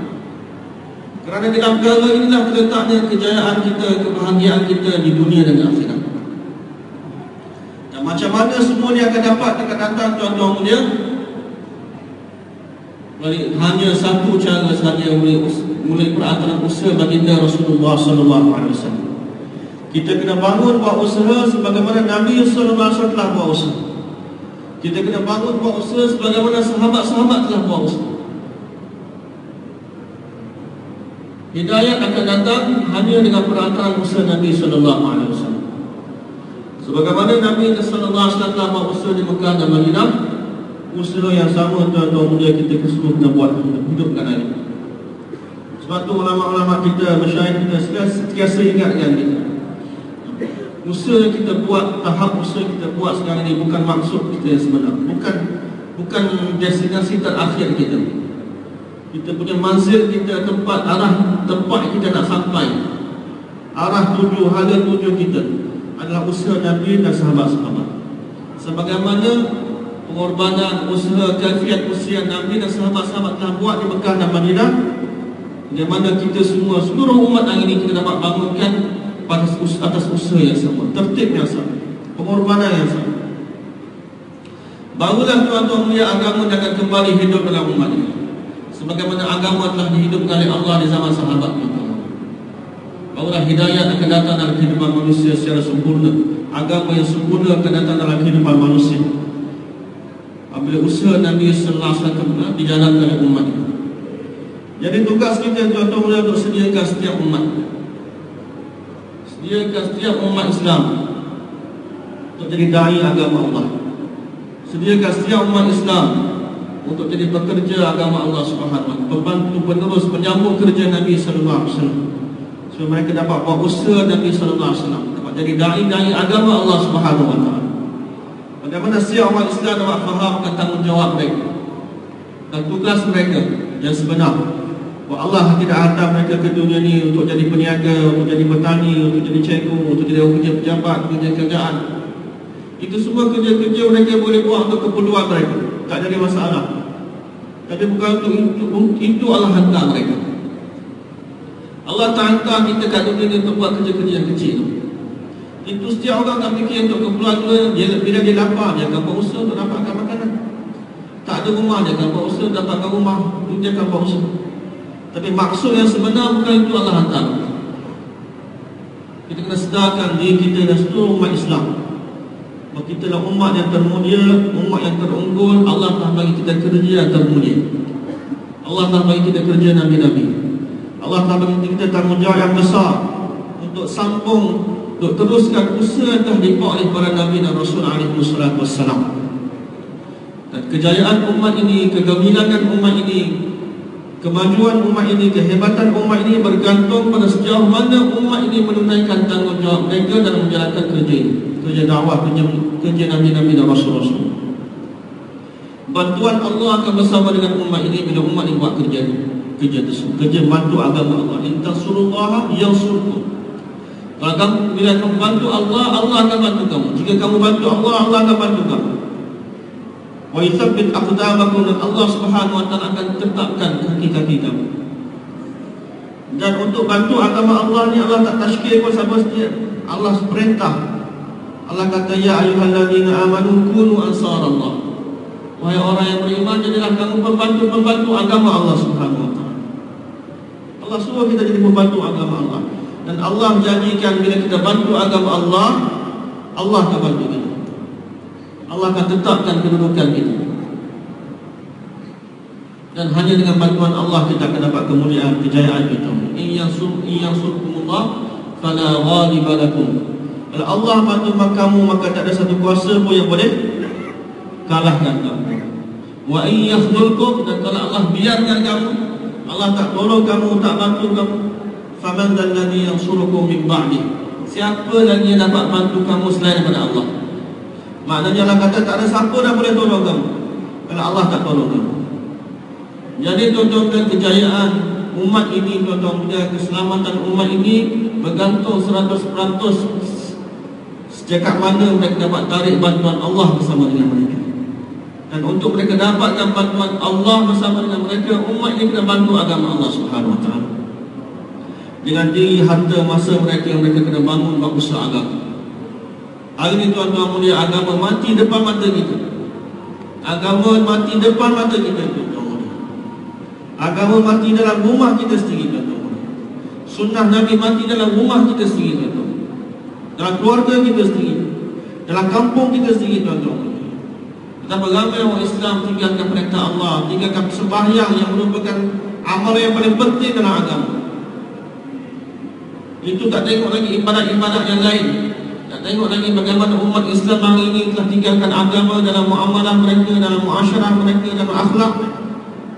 Perkara yang utama, sembahyang yang utama tu pun mereka dah tinggal. Tidak adakah kita masih boleh tuan-tuan duduk berpeluk tubuh, rasa tenang, rasa masih lagi dengan makan dengan selesa, tidur dengan selesa, tuan-tuan. Tanda keimanan satu orang kepada Allah, hati dia tak tenang bila lihat agama, bila Allah dimaksiati, bila perintah Allah dilanggar, hati dia tak ada tenang. Dalam hadis Nabi sallallahu alaihi wasallam, tanda keimanan, man ra'a minkum munkaran falyughayyirhu bi yadihi. Siapa lihat kemungkaran ada, dia ubah dengan tangannya. Kalau tak mampu dengan tangannya, fa in lam yastati' fa bi lisani, wa in lam yastati' fa bi qalbihi. Tak mampu dengan tangan, dengan hati, dia kena ubah dengan fikir, gelisah dengan hati. Macam mana nak ubah kemungkaran ni? Dan Nabi kata, tidak ada lagi selepas daripada itu iman walaupun seberat zarah. Tidak ada lagi iman lepas daripada itu. Maknanya dalam hati kita, kalau tidak ada fikir, risau, kita tengok kemaksiatan depan mata kita, agama mati depan mata kita, kita tak ada fikir, risau, sedih tentang tersebut, maka iman kita tidak tahap minimum pun tak ada, berdasarkan hadis. Jadi tuan-tuan yang dimuliakan Allah, ini takazah keimanan kita pada Allah, kehendak keimanan kita pada Allah Subhanahu Wa Taala, bahawa kita tak boleh duduk diam. Kita kena bangun buat usaha. Buat usaha macam mana tuan-tuan mulia? Buat usaha macam Nabi dan sahabat-sahabat telah buat usaha. Tak payah kita nak fikir benda baru. Kita tengok macam mana Nabi buat usaha, macam mana sahabat buat usaha. Kita buat usaha sebagaimana mereka telah buat usaha. Dalam usaha Nabi SAW, asas usaha Nabi, kita bagi faedah, nak usaha Nabi SAW, Nabi telah bangunkan usaha berpusat daripada masjid, bermula daripada masjid.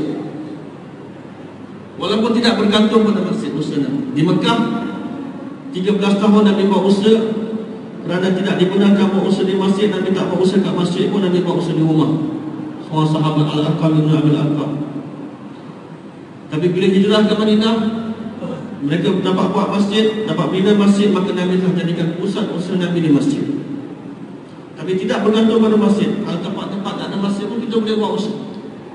Kita jadikan rumah, tempat, apa-apa kawasan kita boleh buat, jadikan tempat pusat usaha kita. Tapi kalau ada masjid, maka kita buat usaha di masjid. Dan usaha bagaimana masjid kita, surau kita dapat dimakmurkan dengan amal 24 jam, sebagaimana masjid Nabi SAW. Kerana yang menjadi yang penarik hidayat daripada Allah Subhanahu Wa Taala, yang menyebabkan hidayat tersebar, kebaikan tersebar, rahmat tersebar, bukan bangunan masjid itu, tuan-tuan. Bukan bangunan simen, kayu, plastik yang kita buat masjid tu lagi besar, cantik kita buat, tak. Yang menarik rahmat Allah, hidayat daripada Allah, amal yang ada dalam masjid ini. Ia akan bentuk orang Islam jadi orang Islam yang sempurna, yang betul. Bukan bangunan zahiriah masjid tadi, tapi amal yang ada dalam masjid tadi. Jadi oleh kerana itu Nabi SAW telah buat usaha. Bila Nabi pergi ke Madinah, Nabi SAW telah buat usaha hidupkan masjid tersebut dengan amal. Di masjid Nabi ada halqah iman, ada halqah dakwah. Di masjid Nabi ada majlis ta'lim tentang kelebihan amal, targhib dan tarhib. Ada halqah belajar sembahyang, belajar Al-Quran. Di masjid Nabi SAW ada tentang halal dan haram, ada juga ibadat, sembahyang, tilawah Al-Quran, zikir, ada khidmat. Masjid Nabi SAW makmur dengan amal 24 jam. Dan Nabi SAW buat usaha hubungkan setiap orang Islam dengan masjid. Hubungkan setiap orang Islam dengan masjid, supaya setiap orang Islam dapat datang bagi masa di masjid.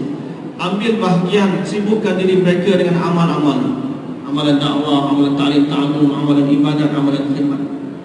Jadi dengan perantaraan majlis-majlis ini, amal-amal ini, orang Islam ditadbiyah, mereka diislahkan oleh Allah Subhanahu Wa Taala.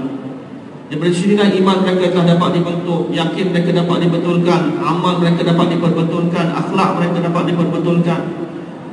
Daripada masjid tidak, amal-amal masjid lahirnya orang-orang yang beriman, peniaga yang jujur, pekerja yang amanah, ibu bapa yang bertanggungjawab terhadap anak mereka, anak-anak yang taat pada ibu bapa, jiran-jiran yang baik dengan jiran mereka, yang tak menyusahkan jiran. Ini semua ni orang Islam ni dibentuk di masjid. Bila-bila orang Islam itu datang ke masjid dan ambil bahagian dalam amal-amal masjid. Jadi tuan-tuan mulia, usaha kita hari ini kena ulama kita, bagaimana kita dapat hidupkan usaha untuk memakmurkan masjid kita. Kita dapat sediakan setiap orang Islam dalam muhalah kita, lelaki yang akil baligh, mereka dapat bagi masa hari-hari di masjid. Dan masjid kita dapat hidupkan dengan amal, amalan dakwah, amalan ta'lim, istiqbal. Dan inilah usaha yang telah dibuat oleh Nabi sallallahu alaihi wasallam di Madinah. Sehingga setiap orang Islam di Madinah dihubungkan dengan masjid, maka agama, bila mereka balik daripada masjid, mereka bawa agama di rumah mereka, di pasar mereka, di kedai-kedai mereka, di ladang-ladang mereka. Sehingga seluruh Madinah hidup dengan amalan agama, dicahayai dengan cahaya amal tersebut. Amalan yang ada di masjid, amalan dakwah, ta'lim, ibadat, khidmat ni, mereka buat amal yang sama di rumah-rumah mereka, di ladang mereka, di pasar mereka. Sehingga bila orang datang ke Madinah, mereka dapat lihat Islam secara amali dalam kehidupan orang Madinah. Mereka dapat lihat Islam dalam di rumah orang Islam, di rumah sahabat-sahabat. Mereka dapat lihat Islam dalam perniagaan mereka. Mereka dapat lihat Islam dalam makan, minum dan pakaian mereka. Mereka dapat lihat Islam dalam akhlak mereka, sehingga setiap orang datang ke Madinah mereka tertarik dengan Islam. Maka orang berbondong-bondong datang kepada Islam. Mereka dapat faham Islam dengan mudah, mereka dapat faham Islam dengan cepat. Kerana Islam bukan hanya dalam percakapan, dalam tulisan. Islam di zaman sahabat ada dalam amalan mereka, dalam kehidupan mereka. Inilah suasana yang Nabi SAW telah bentuk di Madinah. Dan daripada Madinah, Nabi SAW telah hantar jemaah-jemaah ke serata tempat, ke kabilah-kabilah, ke bandar-bandar, ke kampung-kampung, ke negara-negara lain.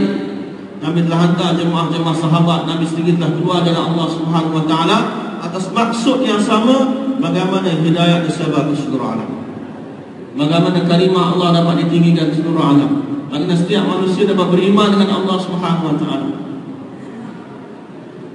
Dan selepas wafatnya Nabi SAW, para sahabat telah meneruskan kerja yang sama, telah meneruskan usaha yang sama yang telah Nabi SAW buat, dan telah bertabaran ke serata dunia dengan bawa fikir yang sama, bawa usaha yang sama, bawa amal yang sama, dengan amalan dakwah mereka, ta'lim mereka, dengan ibadat mereka. Mereka dah bawa Islam dalam kehidupan mereka. Mereka bergerak dengan bawa Islam dalam kehidupan mereka, menyebabkan di mana saja mereka, Allah telah buka pintu hidayah.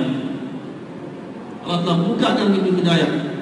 Manusia datang berbondong-bondong pada agama Allah Subhanahu Wa Taala. Kehidupan manusia telah berubah. Tapi tuan-tuan mulia, bila umat ini telah tinggalkan kerja dakwah, tuan-tuan mulia, maka yang dahulunya orang Islam masuk Islam dah berhenti masuk Islam. Orang Islam dalam Islam dah mula keluar daripada Islam. Agama yang dulu kuat dan jadi lemah dalam kehidupan orang Islam, sikit-sikit makin telah mati dalam kehidupan orang Islam apabila usaha agama ditinggalkan. Jadi ini keperluan yang paling besar ini, tuan-tuan, bagaimana umat ini secara ijtimai dapat dibangunkan ke sekerja agama. Usaha dia usaha dilakukan secara ijtimai, bukan terhad dengan golongan tertentu, usaha untuk orang muda saja, untuk belia saja, untuk orang tua saja, untuk orang kampung ni saja, negara ni saja, tak. Usaha sebagai umat, tuan-tuan. Dia sebut umat, ada di situ ada lelaki, wanita, tua, muda, orang kampung, orang bandar, orang kaya, orang miskin, tanpa mengenal perbezaan bahasa, perbezaan negara, perbezaan bangsa. Seluruh umat, seluruh adalah satu umat, tuan-tuan. Seluruh umat Islam adalah satu umat. Tak kira dia bangsa apa, bahasa apa dia cakap, negara tempat mana dia tinggal, siapa dia, kaya ke miskin, apa kedudukan dia dari segi masyarakat, mereka adalah satu umat. Nabi ibarat mereka macam satu badan. Jadi bagaimana kita dapat hilangkan daripada umat ini perasaan-perasaan yang selain dia ada perasaan keumatan. Saya orang negeri ni, saya orang negara ni, saya bangsa ni, saya cakap bahasa ni, saya daripada sini, sehingga seluruh umat ini dapat anggap diri mereka sebagai satu umat. Dan dalam hati umat dia rasa kasih pada seluruh umat, rasa bertanggungjawab atas seluruh umat. Bagaimana setiap umat ini dapat datang pada agama, selamat daripada azab Allah, selamat daripada kesusahan dunia dan akhirat, dapat kebahagiaan dunia dan akhirat. Jadi untuk datangnya hidayah secara menyeluruh dalam umat, maka umat ini perlu dibangunkan secara menyeluruh. Orang ulama mereka, awam mereka, petani, peniaga, orang kaya, orang miskin, lelaki, wanita kena bangun atas usaha agama. Barulah agama yang akan datang masuk dalam setiap lapisan masyarakat. Usaha secara ijtimai, secara umum perlu dijalankan. Jadi ini tuan-tuan dimuliakan oleh Allah Subhanahu Wa Taala, saya dan tuan-tuan kita semua bertanggungjawab atas perkara ini. Kita kena usaha bermula daripada diri kita, bermula daripada diri kita. Dan kita usaha atas masjid keluarga kita, masjid muhallah kita. Kita kena taubat pada Allah Subhanahu Wa Taala kerana kecuaian kita, sehingga saat ini kita telah cuai, kita telah lupa, kita tidak menunaikan tanggungjawab kita sebagai umat Nabi Sallallahu Alaihi Wasallam. Kita tak menjalankan kerja kita sebagai umat Nabi Sallallahu Alaihi Wasallam.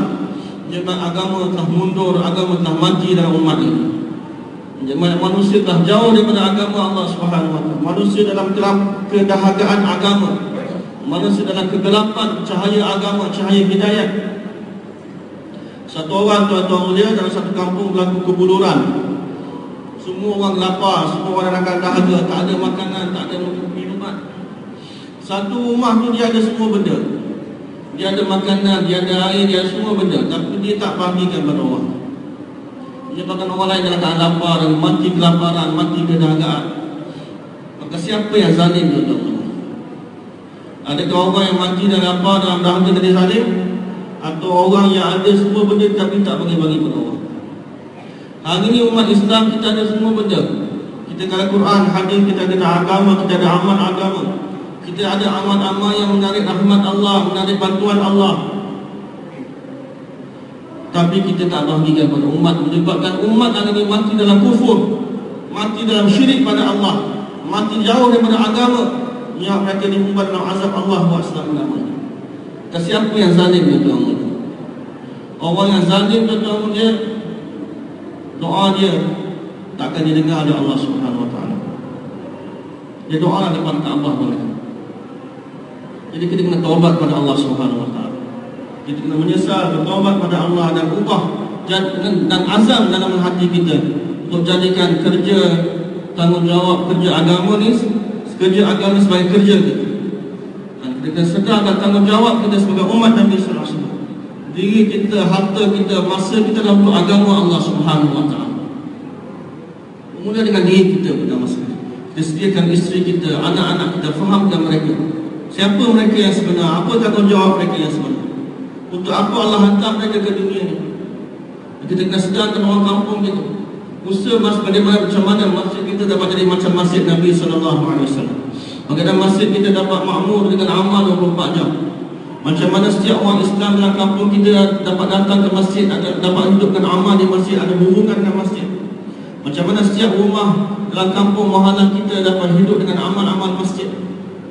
Di setiap rumah dalam kampung kita hidup dengan amal masjid, dengan sembahyang, dengan tilawah, dengan dakwah, dengan ta'lim. Bukan macam hari ini rumah-rumah orang Islam hidup makmur dengan amal-amal lain selain daripada amal agama. Hidup juga 24 jam tapi dengan benda lain.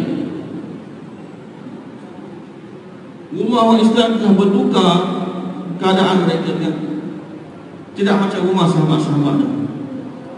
Amalan Abu Hurairah radhiyallahu anhu, dia kata dia, isteri dia dan hamba saya 3 orang. Mereka bergila-gila bangun sepanjang malam. Satu orang bangun, 2 orang tidur. Yang tidur pula bangunkan satu orang lagi.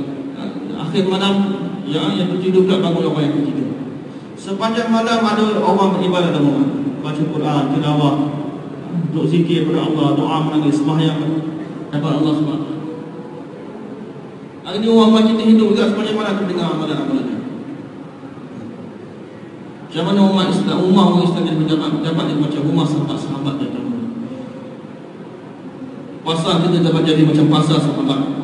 Aswaquhum ka masajidihim. Riwayat kata pasar mereka macam masjid mereka. Sama-sama hidup dengan amal, dengan zikrullah. Bila kampung kita tuan-tuan, bila rumah-rumah kita tuan-tuan hidup dengan amal, maka kita akan dapat segala keberkatan, rahmat, kebaikan yang telah sahabat-sahabat dapat di Madinah. Allah akan jaga kampung kita sebagaimana Allah telah jaga Madinah. Kampung-kampung yang hidup dengan amal sebagaimana Madinah, dia akan dipelihara, dijaga oleh Allah sebagaimana Allah jaga Madinah. 10,000 tentera kepung Madinah nak serang Madinah. Tentera semua kabilah Arab ramai, banyak bercantum kepung Madinah. Nak hancurkan Madinah, nak hancur bunuh semua orang Islam dalam Madinah. Orang-orang Yahudi dalam Madinah telah mengkhianati mereka. Beritahu pada orang musyrik, masuk mulai kampung kami akan buka pintu. Tapi Allah telah bantu pelihara Madinah. Mereka yang telah lari berterpiaran, Allah hantar ribut, Allah hantar malaikat. Jadi kampung-kampung yang hidup dengan amal sebagaimana Madinah akan dipelihara sebagaimana Allah telah pelihara. Allah akan jadikan mereka sebagai asbab hidayah untuk alam sebagaimana Allah telah jadikan Madinah sebagai asbab hidayah untuk semua alam. Jadi untuk itu kita kena usaha bagaimana masjid kita dapat menjadi macam masjid Nabi dan kampung kita dapat jadi macam Madinah Munawwarah. Setiap orang Islam datang ada hubungan dengan amal masjid. Dan macam mana daripada masjid kita jemaah-jemaah dihantar ke seluruh alam. Daripada masjid kita jemaah-jemaah dapat dibentuk dihantar ke seluruh alam. Setiap orang Islam yang ada di kampung kita dapat digunakan bergila-gila untuk keluar jalan Allah, untuk sambut takaza agama di seluruh alam. Sebagaimana orang-orang Madinah telah digunakan oleh Allah Subhanahu wa taala untuk sebarkan agama seluruh alam. Jadi tuan-tuan, benda untuk dapat benda ni kita semua kena buat usaha, kena ada pengorbanan. Benda ni tak akan datang dengan sedar-sedar. Dan kita duduk khayal sendiri tak akan datang. Kita kena gerakkan kaki tangan kita, pergi rumah-rumah, pintu ke pintu, dorong-dorong, jumpa manusia. Tahan, sabar dengar apa orang cakap dengan kita, apa orang buat kepada kita. Teruskan usaha dengan sabar dan tahammul. Dan bila ada pengorbanan, maka di situ ada hidayah. Pengorbanan, susah payah yang ditanggung oleh da'i, orang yang menyuruh pada Allah, akan menjadi asbab hidayah untuk mad'u orang yang didakwah kepada Allah. Susah payah yang ditanggung oleh yang buat kerja dakwah ni akan menjadi asbab hidayah untuk orang yang didakwah. Jadi jangan kita takut dengan susah payah. Jangan risau nanti aku buat dakwah, nanti orang marah, nanti mendia dan itu, nanti susah, nanti lapar, nanti ni. Jangan risau, jangan kita takut, tuan-tuan.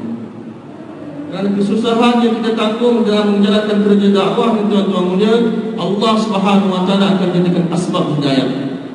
Asbab hidayah pertama sekali untuk diri kita sendiri, untuk isteri kita, keluarga kita, anak-anak kita, untuk seluruh umat, untuk orang kampung kita, untuk seluruh umat Nabi Sallallahu Alaihi Wasallam. Semua Nabi-Nabi telah tanggung susah payah untuk agama. Semua Nabi-Nabi telah pengorbanan untuk agama. Dan kesusahan yang datang dalam menjalankan kerja dakwah tidak menggugatkan mereka sedikit pun, tak menyebabkan mereka mundur ke belakang. Maka mereka terus maju dan maju sehingga mereka sampai kepada Allah Subhanahu Wa Taala. Sehingga Allah mereka makbul, diterima oleh Allah Subhanahu Wa Taala. Jadi begitu juga kita, tuan-tuan. Jangan kita takut, jangan kita risau dengan kesusahan dalam menjalankan kerja dakwah.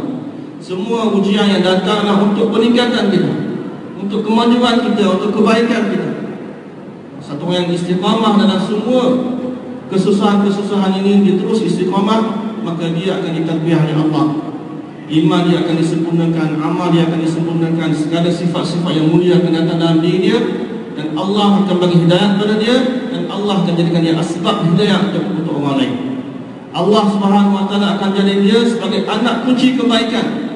Mulai diri dia Allah akan sebarkan kebaikan dalam umat. Mulai diri dia Allah akan sebarkan hidayah dalam umat. Mulai diri dia Allah akan gunakan untuk hidupkan agama, untuk hancurkan kebatilan. Dan siapa yang Allah jadikan dia anak kunci kebaikan, dia akan dapat doa Nabi sallallahu alaihi wasallam. Nabi sallallahu alaihi wasallam sabda, "Tuba liman ja'alahu Allahu miftahan lil khair wa mighlaqan lisyarr." Bertuahlah. Nabi kata bertuah. Sama ada Nabi ni dalam bentuk doa, kalau bentuk doa pasti doa Nabi akan diterima, ataupun dalam bentuk pengkhabaran, dan benda yang dikhabarkan oleh Nabi pasti benar, tak akan tipu. Jadi dua-dua untuk. Jadi bertuahlah. Ini memang orang yang Nabi kata bertuah atau Nabi doakan dia bertuah, memang dia akan bertuah sungguh-sungguh. Untuk siapa yang bertuah, Nabi kata bertuah, liman ja'alahu Allahu miftahan lil khair, untuk mereka yang Allah jadikan dia sebagai anak kunci kebaikan. Mulai diri dia kebaikan tersebar, agama tersebar, hidayah tersebar, sunnah tersebar.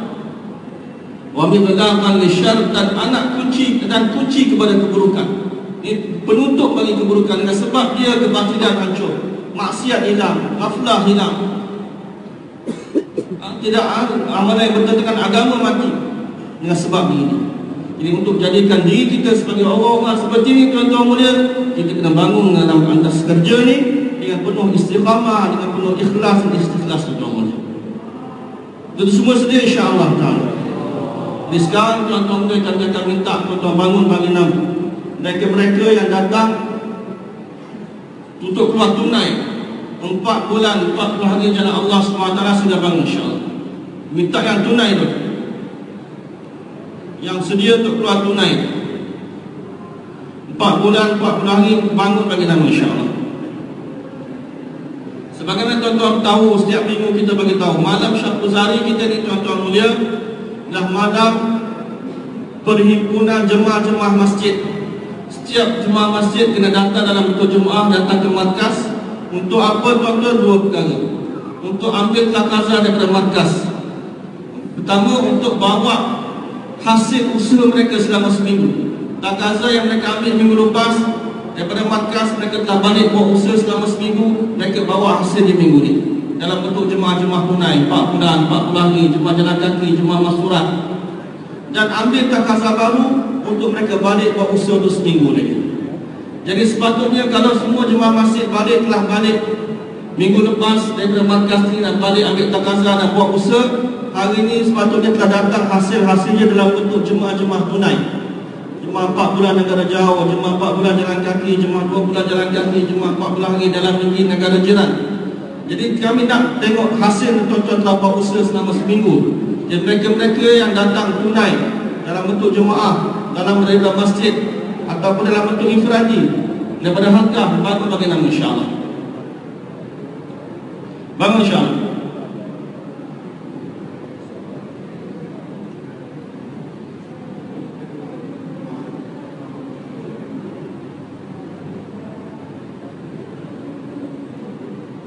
Yang azam kita sabar, kita akan minta lepas tu.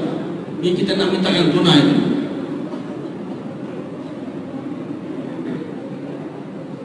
Yang akan keluar segera insya-Allah pagi besok.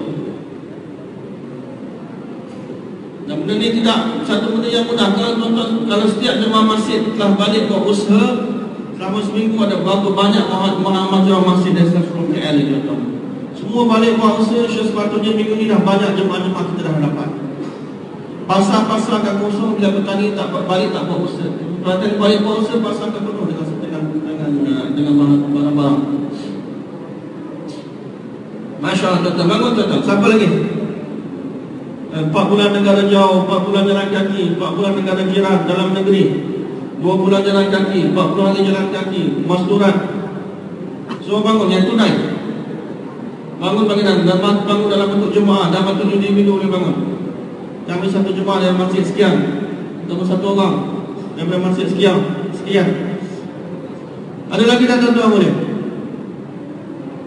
Tuan-tuan boleh sediakan satu sama lain. Mungkin tuan-tuan datang bukan dengan persiapan nak keluar tunai, tapi Allah telah campak dalam hati tuan-tuan untuk keluar tunai. Tak ada mustahil.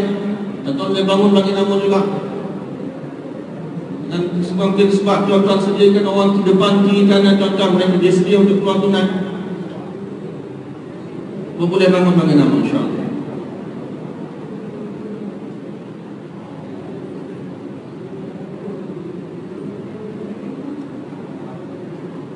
Jangan kita lihat pada kemampuan kita, poket kita, lihat pada kudrat Allah tuan-tuan.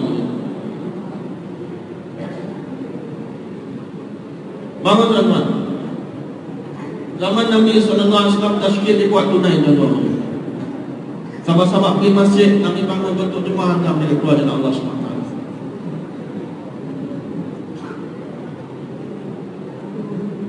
Ada lagi tuan-tuan?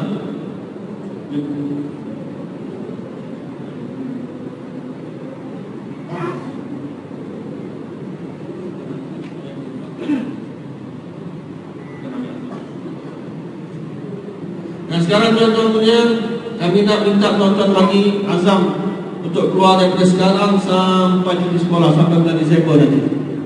Mana-mana masjid, kami minta tuan-tuan bagi azam dalam bentuk masjid. Bangun insya-Allah untuk 4 bulan. Pertama untuk 4 bulan dulu. Ada masa lagi. Cuti sekolah bulan 16 November.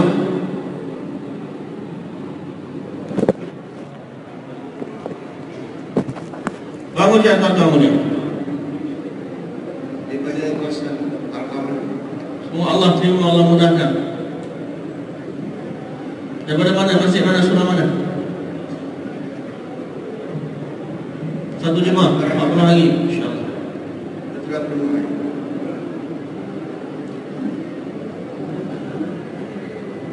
Taman Rasmi Jaya. Satu jemaah 4 bulan. 2 bulan jalan kaki Desember insya-Allah. Amat Nasir. Al-Qapat Tasik. Lagi insya-Allah tuan-tuan, mana lagi masih nak surah. Bangun tuan-tuan muda, di masa untuk kita bagi azam untuk tuan-tuan pula bercakap. Tadi saya cakap dengan tuan-tuan pula bercakap. Bagi zahirkan azam niat tuan-tuan. Dan semestinya tuan kita ada jemaah semuanya 10 orang, kalau kita nak bagi nama satu jemaah. Walaupun sekarang pun ada 2-3 orang yang bagi azam nak keluar. Kita bangun bagi azan, saya akan usaha satu Jumaat sempurna dalam masjid dan surau saya. Bangun insyaAllah. Ada masa lagi untuk balik buat usaha. Siang ini jumpa manusia pujuk radio, malam bangun lagi sebab Allah SWT. Jangan kita terus fikir nak combine satu halkah dua saja. Setiap masjid usaha sempurnakan jemaah dalam masjid dia sendiri. Dan tak nampak dah sikit baru kita ini. Baru insyaAllah. Di mana-mana? Berlatih. Ombak berlatih 40 hari.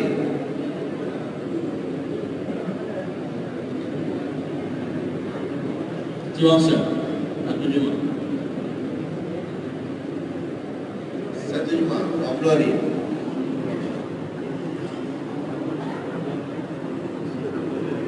Daripada mana? Ha? Seri Murni 40 hari satu Jumaat. 4 bulan ada tu, 4 bulan negara jauh, 4 bulan negara jiran. Kita Kuala Lumpur ada banyak rakan-rakan sosial yang telah keluar 4 bulan IPP. Kartun lama. Selama kita masyarakat kita kalau kartun lama ni tidak digunakan untuk takaran negara jauh, maka fikir alami mereka akan mati. Fikir alami mereka akan mati. Kita akan jadi sejuk. Jadi kartun-kartun lama yang keluar 4 bulan ni perlu digerakkan, disediakan untuk keluar 4 bulan negara jauh. Pengeluaran 4 bulan negara jauh daripada kita ni sangat-sangat kurang. Setiap muhallam, setiap masjid kita fikir macam mana mau bentuk jemaah daripada masjid mereka. InsyaAllah bangun lagi tuan-tuan. Kita ni bangun bagi azam nak buat untuk balik buat usaha. Bukan saya minta tuan-tuan bangun bagi jemaah yang dah siap. Bangun balik buat usaha. Ambil takazah. Ambil takazah maknanya saya keluar bangun, insyaAllah saya ambil takazah 4 bulan negara jauh daripada masjid saya. Saya balik, saya akan buat usaha untuk keluarkan 4 bulan negara jauh daripada masjid saya. Macam tu bangun insyaAllah. Walaupun kita masih ada seorang, 2 orang lagi sekarang, 3 orang baru. Paling sempurnakan jemaah. Tak nampak dalam masjid kita pun kita tengok masjid berdekatan, tempat kita buat gas kedua. Tak nampak lagi pun kita tengok masjid lain dalam halkah kita. Tapi mulakan daripada masjid kita, usaha fikir daripada masjid kita. Abang insyaAllah tuan-tuan. Untuk bangun bagi azan, bagi niat, tuan-tuan muda bukan susah. Kalau kita niat azan nak buat usaha pun tak ada, macam mana kita nak balik buat usaha? Bila kita ada niat, ada azam, kita ambil takazah mau, kita akan balik buat usaha. Orang-orang atau masjid-masjid yang bangun ambil takazah, Allah SWT akan wujudkan ke isti'adat, salahiyat, kemampuan, kebolehan dalam diri mereka untuk sempurnakan takazah. Dari mana? 4 bulan. Bangun insyaAllah. Mereka yang bangun ambil sambut takazah, Allah akan gunakan mereka untuk sempurnakan takazah. Orang yang tak bangun, tak nak ambil takazah, Allah tak nak gunakan dia. Kita bangun insyaAllah. Seti wangsa Kesarudian 4 bulan satu Jumaat.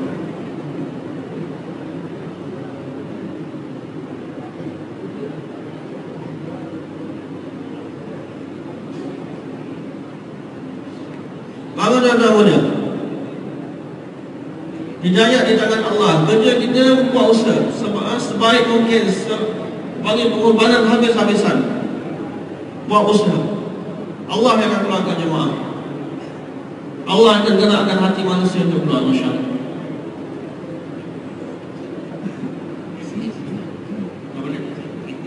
Ada kereta BCH 773. Ini tolong alih cepat-cepat mungkin menghalang lalu lintas.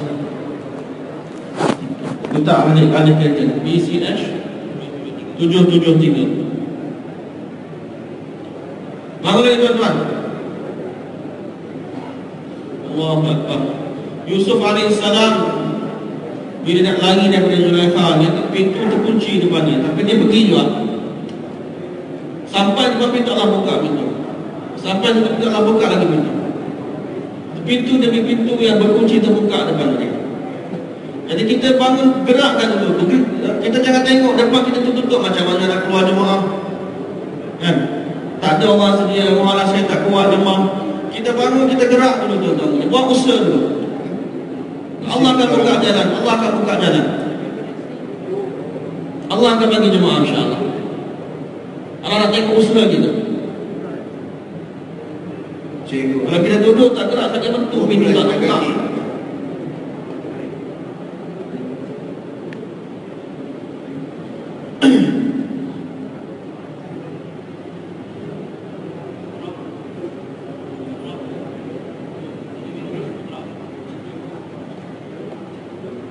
Satu jemaah. Wow. Lagi insya-Allah. Kita bawa ada 56 jemaah yang dah siap untuk jadi sekolah. Kita perlu lagi jemaah. Tahun lepas kita dapat sediakan 80 lebih jemaah. 86 jemaah. Musim cuti sekolah. Kalau boleh ni mau lebih lagi tahun ni. Lagi insya-Allah. Kalau gua mau 100 jemaah tuan-tuan. Yang akan bagi jemaah tuan-tuan semua. Tuan-tuan akan buat usaha Allah yang akan bagi jemaah. Apa lagi tuan-tuan? Bangun bagi azam untuk pada buat usaha insya-Allah. Mana lagi masjid, muhadah, mana-mana surau.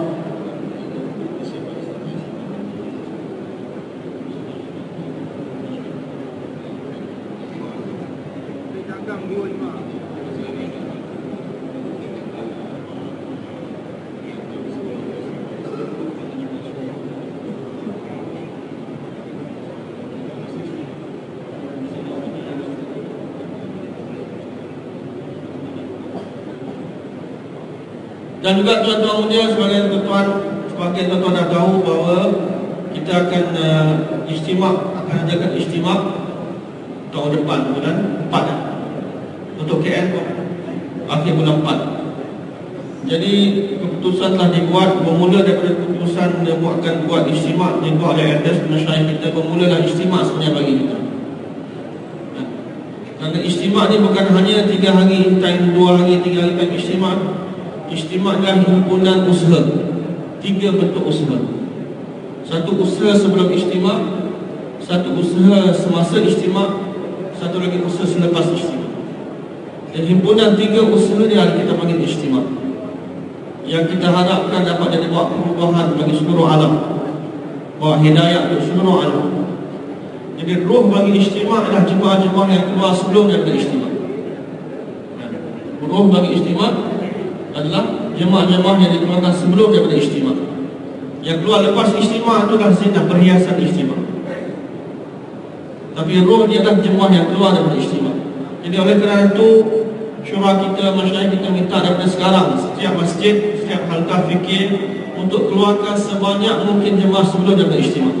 Walaupun istimak boleh bulan 4 tahun depan, ada 6 bulan lagi, tapi mula daripada sekarang dan kita kena dah berfikir untuk buat azam bagaimana setiap bulan dapat keluarkan jemaah-jemaah daripada mahallah kita, daripada masjid kita, jemaah 4 bulan, jemaah 40 hari, dan tingkatkan pengorbanan kita, usaha kita di mahallah kita, di halqah kita. Jadi untuk itu juga tuan-tuan boleh bangun bagi azam insya-Allah.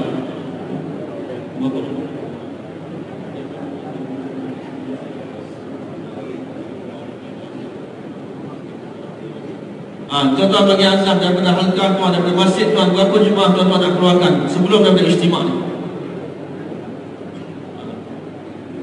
Bangun insya-Allah. 5 jemaah Brontos Doser sebelum istimak insya-Allah. Tuan-tuan boleh bangun insya-Allah. Setiap orang wakil halqah boleh bangun daripada halqah dia berapa jemaah daripada buah-buah masjid. Okey, 1 jemaah. Masjid bagi insya-Allah. Masjid boleh bangun ataupun halqah boleh bangun bagi azan dalam bentuk masjid. Daripada masjid kami 10 jemaah daripada 5 buah masjid. Harun ada sentuh contohnya 5 jemaah. 5 jemaah.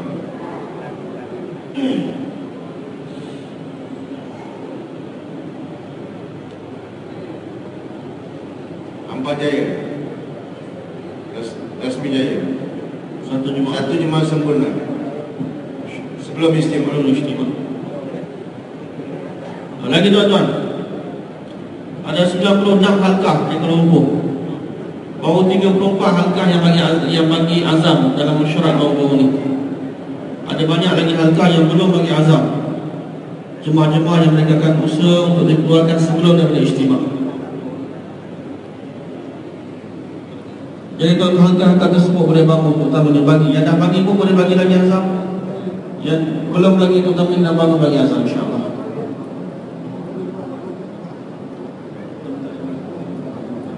Atau tuan-tuan sekarang ni insyaAllah tuan-tuan duduk dalam bentuk halqah. Setiap halqah duduk dalam halqah masing-masing dan buat azam sekarang.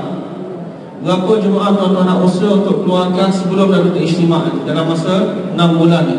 Berapa jemaah 4 bulan, 40 hari yang tuan-tuan akan usaha untuk keluarkan sebelum daripada istimewa, insyaAllah. Bagi masa 15 minit, bagi kita azam insyaAllah.